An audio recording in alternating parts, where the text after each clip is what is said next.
Hello friends, welcome back to my YouTube channel. It's me Gallu. അപ്പോൾ നമ്മൾ ഇന്ന് വന്നിട്ടുള്ളത് സെപ്റ്റംബർ 4, 2024 നടന്ന 7th സ്റ്റാൻഡേർഡിൻ്റെ മലയാളം അടിസ്ഥാന പാഠാവലി എക്സാമിൻ്റെ ഒരു ആൻസർ ക്യൂ ആയിട്ടാണ്. സോ വീഡിയോ തുടങ്ങുന്നതിന് മുമ്പ് നിങ്ങൾക്ക് എക്സാം എങ്ങനെ ഉണ്ടായിരുന്നു? ഈസി ആയിരുന്നോ ടഫാണോ? പറഞ്ഞറിയിക്കാൻ മറക്കണ്ട. കമൻറ്റ് ബോക്സിൽ ഇപ്പോൾ തന്നെ പോയി കമൻറ്റ് ചെയ്യുക. നമുക്ക് നേരെ വീഡിയോയിലോട്ട് പോവാം. പ്രവർത്തനം 1, വായിക്കാൻ എഴുതാം. അവിടെ ഈ ജയകൃഷ്ണൻ്റെ നോക്കുകുത്തി എന്ന മനോഹരമായ ഒരു കവിത കൊടുത്തിട്ടുണ്ട്. അപ്പോൾ എല്ലാവരും ആ കവിതകളൊക്കെ വായിക്കുക. അത് ബേസ് ചെയ്തിട്ടാണ് താഴെയുള്ള ക്വസ്റ്റ്യൻസ് ചോദിച്ചിട്ടുള്ളത്. സോ ഫസ്റ്റ് ക്വസ്റ്റ്യൻ എന്ന് പറയുന്നത് നോക്കുകുത്തി പച്ചക്കറിക്ക് ആരാണ്? കാവലാൾ എന്നുള്ളതാണ് correct answer. Then second question എന്ന് പറയുന്നത് രാവിലെ ഓടിപ്പോകുന്ന പെണ്ണ് ആരാണ്? പാൽക്കാരി എന്നുള്ളതാണ് correct answer. Then third question എന്ന് പറയുന്നത് മൈനകൾ കൊത്തിക്കുറിക്കുന്നത് എന്താണ്? സ്വകാര്യം എന്നുള്ളതാണ് കറക്റ്റ് ആൻസർ. ഫോർത്ത് ക്വസ്റ്റ്യൻ എന്ന് പറയുന്നത് ഗൗരവമില്ലാത്ത നോക്കുകുത്തി ചിരിക്കുന്നതിൻ്റെ കാരണം എന്താണ്? കോമാളി വേഷം കെട്ടിയത് കൊണ്ടാണ് ആര് ചിരിച്ചത്? ഗൗരവമില്ലാത്ത നോക്കുകുത്തി ചിരിച്ചത്. ദെൻ ദ ഫിഫ്ത്ത് ക്വസ്റ്റ്യൻ എന്ന് പറയുന്നത് രാവിലെ മഞ്ഞിൻ തണുപ്പിൽ നിന്നത് ആരാണ്? നോക്കുകുത്തിയാണ് രാവിലെ മഞ്ഞിൻ തണുപ്പിൽ നിന്നത്. ദെൻ പ്രവർത്തനം 2 എന്ന് പറയുന്നത് വാങ്മയ ചിത്രമാണ്. വാങ്മയ ചിത്രം അവിടെ ഒരു എക്സാമ്പിൾ തന്നിട്ടുണ്ട് അല്ലേ? അവർ എക്സാമ്പിളായി തന്നത് നെല്ലിയമ്പതി മലനിരകളുടെ ഒരു വാങ്മയ ചിത്രമാണ്. നമ്മളെ കൊണ്ട് എഴുതാൻ പറഞ്ഞിട്ടുള്ളത് എന്താണ്? മുമ്പോഴോ ഇപ്പോഴോ കണ്ട ഏതെങ്കിലും ഒരു ഗ്രാമത്തിൻ്റെ ഒരു വാങ്മയ ചിത്രമാണ് തയ്യാറാക്കാൻ പറഞ്ഞിട്ടുള്ളത്. അപ്പം നമുക്കൊരു വാങ്മയ ചിത്രം, അതായത് ഒരു ഗ്രാമത്തിൻ്റെ വാങ്മയ ചിത്രം എങ്ങനെ നമുക്ക് തുടങ്ങാൻ പറ്റും?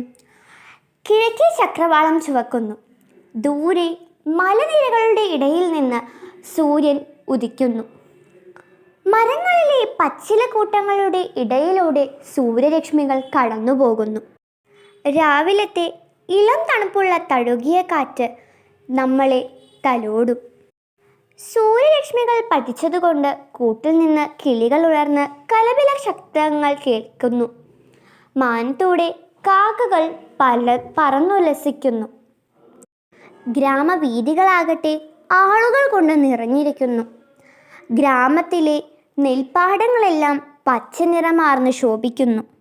അങ്ങനെ രാത്രിയുടെ ഇരുട്ടുമാഞ്ഞ് പകലായി. ഇങ്ങനെ തുടങ്ങിയ കാര്യങ്ങളൊക്കെ നമുക്ക് എന്ത് ചെയ്യാം? ആഡ് ചെയ്തിട്ട് എന്ത് ചെയ്യാം? ഒരു ഗ്രാമത്തിൻ്റെ വാങ്മയ ചിത്രം തയ്യാറാക്കാം. പിന്നെ അതിലൊരു ബി ക്വസ്റ്റ്യൻ ഉണ്ട്.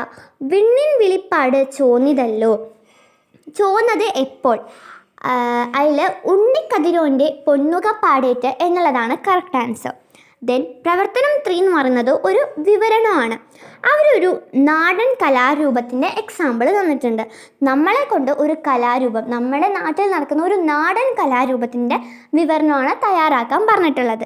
നമുക്കവിടെ 2 ഓപ്ഷൻ ഉണ്ട്. ഒന്നില്ലെങ്കിൽ നമ്മുടെ നാട്ടിൽ നടക്കുന്ന, നിങ്ങൾക്ക് നന്നായി എഴുതാൻ അറിയുന്ന ഒരു കലാരൂപത്തിനെ പറ്റിയിട്ട് എഴുതാം. അല്ല, അങ്ങനെയൊന്നും അറിയില്ല എന്നുണ്ടെങ്കിൽ ടെൻഷൻ ആവേണ്ട കാര്യമില്ല. നമുക്ക് എന്ത് ചെയ്യാം? കുമ്മാട്ടി എഴുതാം.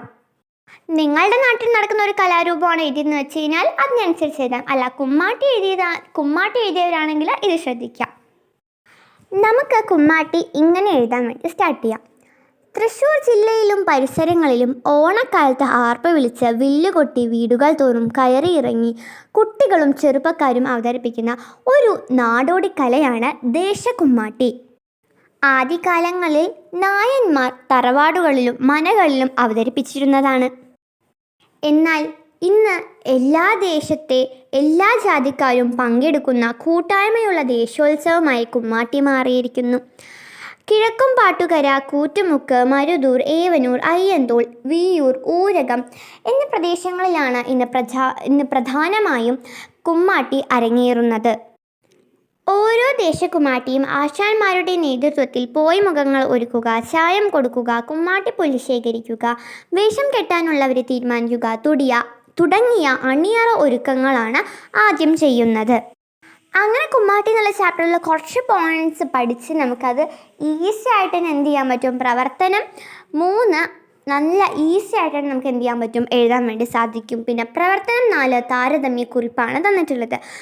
ആദ്യം അവർ തന്നിട്ടുള്ളത് എന്ന് പറയുന്നത് ശ്രീകുമാർ എസ് എന്ന മലയാളത്തിലെ പ്രശസ്തമായ ഒരു കവിയുടെ കാഴ്ചവട്ടം എന്ന മനോഹരമായിട്ടുള്ള ഒരു കവിതയാണ്. അപ്പോൾ താരതമ്യക്കുറിപ്പ് ഒരു 3 പാരഗ്രാഫായിട്ട് എഴുതുമ്പോഴാണ് കുറച്ചുകൂടെ മീനിങ് ഫുൾ ആവുക. ആദ്യം നമുക്ക് താരതമ്യം ചെയ്യാനുള്ള ആദ്യത്തെ വിഷയം എന്താണെന്ന് എഴുതാം. ഇവിടെ കാഴ്ചവട്ടം എന്ന കവിതയാണ്. കാഴ്ചവട്ടം എന്ന കവിത അത് വിവരിക്കുമ്പോൾ നമുക്ക് എങ്ങനെ തുടങ്ങാൻ വേണ്ടി പറ്റും? മലയാളത്തിലെ പ്രശസ്ത കവിയായ ശ്രീകുമാർ എസിൻ്റെ കാഴ്ചവട്ടം എന്ന മനോഹരമായ കവിതയിലെ വരികളാണ് ഇവ എന്ന് പറഞ്ഞിട്ട് എന്ത് ചെയ്യാം, നമുക്ക് ഈ ഒരു കാഴ്ചവട്ടം എന്ന കവിതയുടെ എന്ത് ചെയ്യുക, വിവരണം തയ്യാറാക്കാം. പിന്നെ നമുക്ക് ഏതുമായിട്ടാണ് താരതമ്യം ചെയ്യാൻ പറഞ്ഞിട്ടുള്ളത്? നമ്മൾ പഠിച്ച ഗ്രാമശ്രീകൾ എന്ന കവിതയായിട്ടാണ് താരതമ്യം ചെയ്യാൻ പറഞ്ഞിട്ടുള്ളത്. അപ്പോൾ നമുക്ക് സെക്കൻഡ് പാരയിലാണ് ഈ ഗ്രാമശ്രീകൾ എഴുതേണ്ടത്. അപ്പോൾ നമുക്ക് അതെങ്ങനെ സ്റ്റാർട്ട് ചെയ്യാം? കടത്തനാട്ട് മാധവി അമ്മയുടെ ഗ്രാമശ്രീകൾ എന്ന കവിത കൃഷിയെ അടിസ്ഥാനമാക്കിയാണ് അവർ രചിച്ചിരിക്കുന്നത്. അങ്ങനെയൊക്കെ പറഞ്ഞിട്ട് നമുക്ക് എന്ത് ചെയ്യാം, ആ ഒരു വിവരണം നമുക്ക് തയ്യാറാക്കാൻ വേണ്ടി സാധിക്കും. പിന്നെ നമ്മൾ മൂന്നാമത്തെ പാരയാണ് നമ്മൾ ഏറ്റവും കൂടുതൽ ശ്രദ്ധിക്കേണ്ടത്. അതിൽ നമ്മൾ എഴുതേണ്ട കാര്യം എന്താണ്? രണ്ടിനും കോമൺ ആയിട്ട് പൊതുവായിട്ട് പറയുന്ന ഒരു കാര്യം എന്താണ്? അതിൽ കൃഷിയാണ് പൊതുവായിട്ട് പറയുന്ന ഒരു കാര്യം. അപ്പം നമ്മൾ എന്ത് ചെയ്യുക, അതാണ് മൂന്നാമത്തെ പാരയിൽ എഴുതേണ്ടത്. കൃഷിയുടെ മഹത്വം അല്ലെങ്കിൽ കൃഷിയെക്കുറിച്ച് രണ്ടിലും കൃഷി എന്താണെന്നാണ് വിശേഷിപ്പിച്ചിരിക്കുന്നത്. അങ്ങനെയുള്ള കാര്യങ്ങളൊക്കെ നമ്മൾ എന്ത് ചെയ്യുക, ശ്രദ്ധിച്ചിട്ട് വേണം നമുക്കൊരു താരതമ്യക്കുറിപ്പ് തയ്യാറാക്കാൻ വേണ്ടി നോക്കേണ്ടത്. ദെൻ അതിൽ തന്നെ ഒരു ബി ക്വസ്റ്റ്യൻ ഉണ്ട്. കുമ്മാട്ടി സംഘത്തിൻ്റെ നേതാവാണ്? തള്ള എന്ന സെക്കൻഡ് ഓപ്ഷനാണ് കറക്റ്റ് ആൻസർ. ഓക്കെ, അപ്പോൾ പ്രവർത്തനം 5 അഭിമുഖ ചോദ്യാവലിയിൽ നമ്മളെ കൊണ്ട് എഴുതാൻ പറഞ്ഞിട്ടുള്ളത് എന്താണ്? ഒരു കർഷകനുമായിട്ടുള്ള അഭിമുഖ ചോദ്യാവലിക്ക് വേണ്ട കുറച്ച് ക്വസ്റ്റ്യൻസ് ആണ് പ്രിപ്പയർ ചെയ്യാൻ പറഞ്ഞിരിക്കുന്നത്. കുറഞ്ഞത് 5 ചോദ്യങ്ങളെങ്കിലും വേണം. 5 ചോദ്യങ്ങളല്ല ആവശ്യമുള്ളൂ. നമുക്ക് എന്തായാലും ഈസി ആയിട്ട് സ്കോർ ചെയ്യാൻ പറ്റിയ ഒരു ആക്ടിവിറ്റി ആയിട്ട് എനിക്ക് തോന്നിയത് പ്രവർത്തനം 5 ആണ്. നമുക്ക് കർഷകനോട് ചോദിക്കാൻ പറ്റുന്നത് എന്താണ്? കൃഷിയെ കുറിച്ചിട്ടാണ്. നമ്മൾ കൃഷിയായിരിക്കണം നമ്മുടെ ടോപ്പിക്സിൽ അടിസ്ഥാനമായിട്ട് നമുക്ക് വേണ്ടത് എന്തായിരിക്കണം? കൃഷിയെ പറ്റിയിട്ടുള്ള ക്വസ്റ്റ്യൻസ് ആയിരിക്കണം ചോദിക്കേണ്ടത്. കൃഷിയുടെ മഹത്വത്തിനെ പറ്റിയിട്ട് എന്താണ് അങ്ങേക്ക് പറയാനുള്ളത്? അങ്ങ് കൃഷി ചെയ്യാൻ തുടങ്ങിയിട്ട് എത്ര വർഷമായി? അങ്ങക്ക് ഏതൊക്കെ പുരസ്കാരങ്ങളാണ് ലഭിച്ചിട്ടുള്ളത്? ഇന്ന് കർഷകർ കൃഷി രീതികളിൽ വരുത്തിയ മാറ്റങ്ങൾ, അതുപോലെ തന്നെ അവർ ചെയ്യുന്ന തെറ്റുകൾ എന്തെല്ലാമാണ്? പണ്ട് കർഷകർ ഉപയോഗിച്ച കൃഷി രീതികൾ എന്തെല്ലാമാണ്? പുതിയ തലമുറയിലെ കുട്ടികൾക്കു വേണ്ടി കാർഷിക വൃത്തിയെ പറ്റി 2-3 വരികൾ സംസാരിക്കാമോ? ഒരു കർഷകനാവാൻ താങ്കളെ പ്രചോദിപ്പിച്ചത് ആരാണ്? കുറച്ച് ക്വസ്റ്റ്യൻസ് ഒക്കെ എഴുതിയിട്ട് നമുക്ക് എന്ത് ചെയ്യാം, പ്രവർത്തനം 5 അഭിമുഖ ചോദ്യാവലി നമുക്ക് എന്ത് ചെയ്യാം, കംപ്ലീറ്റ് ചെയ്യാൻ പറ്റും. ദെൻ ദ ലാസ്റ്റ് പ്രവർത്തനം 6 കുറിപ്പ് തയ്യാറാക്കുക എന്നുള്ളതാണ് പറഞ്ഞിട്ടുള്ളത്. അവിടെ തന്നിട്ടുണ്ട്, അമേരിക്കൻ പ്രസിഡൻ്റായിരുന്ന ജോർജ് വാഷിങ്ടൺ ഒരിക്കൽ ഇങ്ങനെ അഭിപ്രായപ്പെട്ടു: മനുഷ്യൻ്റെ ഏറ്റവും ആരോഗ്യപ്രദവും ശ്രേഷ്ഠവുമായ തൊഴിലാണ് കൃഷി. ഈ വരികളിലെ ആശയം വിശകലനം ചെയ്ത് കുറിപ്പ് തയ്യാറാക്കുക. അപ്പോൾ അമേരിക്കൻ പ്രസിഡൻ്റായിരുന്ന ജോർജ് വാഷിങ്ടണിൻ്റെ ഒരു ഡയലോഗാണ് തന്നിട്ടുള്ളത്. മനുഷ്യൻ്റെ ഏറ്റവും ആരോഗ്യപ്രദവും ശ്രേഷ്ഠവുമായ തൊഴിലാണ് കൃഷി. അതിൻ്റെ ആശയവും വിശകലനം ചെയ്തിട്ട് എന്ത് ചെയ്യണം, നമ്മളൊരു കുറിപ്പ് തയ്യാറാക്കണം.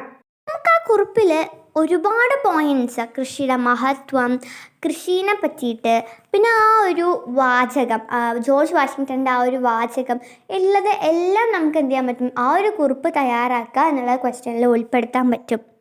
ഉദാഹരണം, മനുഷ്യൻ്റെ വിശപ്പകറ്റണമെങ്കിൽ കർഷകർ വയലിൽ ഇറങ്ങി കൃഷിപ്പണി ചെയ്യണം.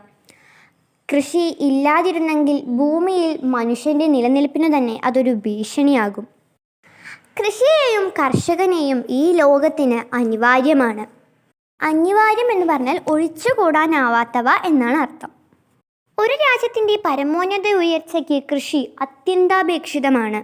ഇങ്ങനെ കുറച്ച് കാര്യങ്ങൾ ഉൾപ്പെടുത്തിയിട്ട് നമുക്ക് എന്ത് ചെയ്യാൻ പറ്റുന്ന ഒരു കുറിപ്പ് തയ്യാറാക്കാൻ വേണ്ടി സാധിക്കും. അതിൽ നമ്മുടെ ലാസ്റ്റ് ക്വസ്റ്റ്യൻ, അതിലത്തൊരു ബി ക്വസ്റ്റ്യൻ ഉണ്ട്. വിത്ത് മൂട ഉപയോഗിക്കുന്നത് എന്തിന്? അതിലെ ഫസ്റ്റ് ഓപ്ഷൻ ഉണക്കിയെടുക്കുന്ന വിത്തുകൾ സൂക്ഷിക്കുന്നതിന്. അതാണ് കറക്റ്റ് ആൻസർ. അപ്പോൾ ക്വസ്റ്റ്യൻസ് ഒക്കെ ഫിനിഷായി, അതുപോലെ തന്നെ നമ്മുടെ വീഡിയോയും നമ്മുടെ ഫിനിഷായി. സോ നിങ്ങൾക്ക് ഒത്തിരി ഇഷ്ടപ്പെട്ടു എന്ന് വിചാരിക്കുന്നു. നിങ്ങൾക്ക് ഇഷ്ടപ്പെട്ടാൽ വീഡിയോ യൂസ്ഫുള്ളും ഹെൽപ്ഫുള്ളും ആയിട്ട് തോന്നുകയാണെങ്കിൽ നിങ്ങളുടെ ഫ്രണ്ട്സിനെ എല്ലാവർക്കും ഇപ്പം തന്നെ വീഡിയോ ഷെയർ ചെയ്യുക, വീഡിയോ ലൈക്ക് ചെയ്യുക, ചാനൽ ഇപ്പം തന്നെ സബ്സ്ക്രൈബ് ചെയ്യുക. തൊട്ടടുത്തുള്ള ബെല്ലൈക്കൺ പ്രസ് ചെയ്താൽ ഞാൻ ഇനി അപ്ലോഡ് ചെയ്യുന്ന എല്ലാ എക്സാമിൻ്റെയും answer keys, study related videos, tips and tricks തുടങ്ങിയ വീഡിയോസൊക്കെ നിങ്ങൾക്ക് ലഭിക്കും. സോ നെക്സ്റ്റ് വീഡിയോ വരുന്നതായിരിക്കും. Bye by.